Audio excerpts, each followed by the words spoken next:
Next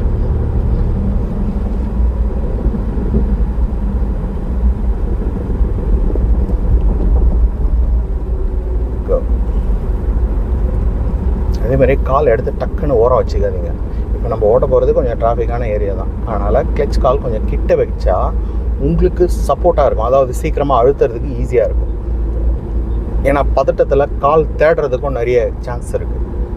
நான் காலை வச்சு அழுத்திக்கிட்டே ஓட்ட சொல்ல, சும்மா தொட்டுக்கிட்டு ஓட்டுங்க. அப்போ தான் ஞாபகம் வரும் கிளச் அழுத்தணும் அப்படின்றது.